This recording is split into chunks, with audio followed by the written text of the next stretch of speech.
The man who killed my daughter is now sitting right across from me, and I'm sure he's the same guy I saw on TV. Welcome back, he says to one of the cameras. Tonight I'm here with the father of the missing girl. It's so smooth. I glanced up from the CT scan at the parents, wondering how I'd explain to them that their baby's brain wasn't developing properly. My parents forced me back into the closet after I told them I was gay. Luckily, my claustrophobia-induced asthma attack saved me from a slower death of starvation.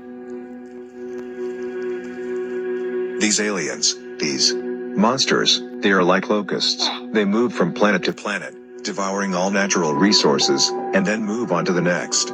We have learned that they have originated from a ruined world that in their tongue they call Earth. I was disgusted to learn that her 9 cats ate Grandma's remains when the paramedics found her 2 weeks after her death. What made it even worse was when the coroner told me she was alive for the first 4 days of it. I bought some diet pills and the feeling of being skinny was sensational. I should have known something was wrong when I started craving human flesh. Every time I went ice skating, my greatest fear was that someday the ice would break. My greatest fear has turned into my greatest wish, now that the ice sheet is above me. Moving house with young children is probably one of the most stressful things one can do. I was in two minds whether to take them all or leave them buried where they were. It seemed like a good idea when they installed a motion sensor activated light in the hallway of the building I live in. Until I realized that every night the light turns on at 3 a.m. She cradled her engorged stomach confused and asked the doctor, "So, you're saying this is pseudocyesis, a fake pregnancy?"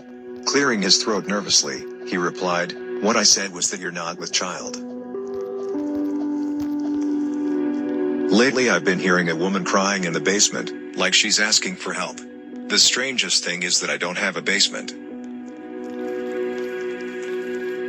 The shoe was a toddler size 6, absolutely minuscule compared to his men's size 10. The only other items in the doorless, colorless room was a knife and a note that read, "You have 10 minutes to make it fit." In panic, I desperately clawed and pounded on the coffin when I finally managed to punch a hole through it. Only when the water started rushing in violently, did I realize that the sick bastard didn't bury me on land. She looked into my eyes as she whispered, "I could never love anyone else as long as you're here." I could feel the knife twisting deep inside my guts as she continued, "That's why I have to let you go." For the demon to do my bidding, it required me to sacrifice someone I valued. The demon looked at the bodies of my family and shook its head. "Someone you value," it hissed. The Hubble Space Telescope is now back online a month after a major computer failure, the newsman continued. But be aware, these photos we are about to show you, taken by the telescope after it came back online, are graphic, and may terrify you. I woke up inside a coffin, but I surprisingly was able to open it. When I opened the lid, I saw I was in the middle of a cold ocean. My girlfriend said she wanted to see other people. "Okay, here," I said, then showed her my camera roll of bodies of the last women who broke it off with me. I called my dad at work to tell him that, after a decade, Mom had finally come home. He got home really quickly, but instead of coming in to see her, he ran to an open hole behind the tool shed and started to scream and cry. Not gonna lie, OnlyFans brought a lot of money into my life. However, I never took those pictures of me, and I am definitely not the one posting them either. Please like our video and subscribe to our channel, so you won't miss out any of our future videos. Thank you.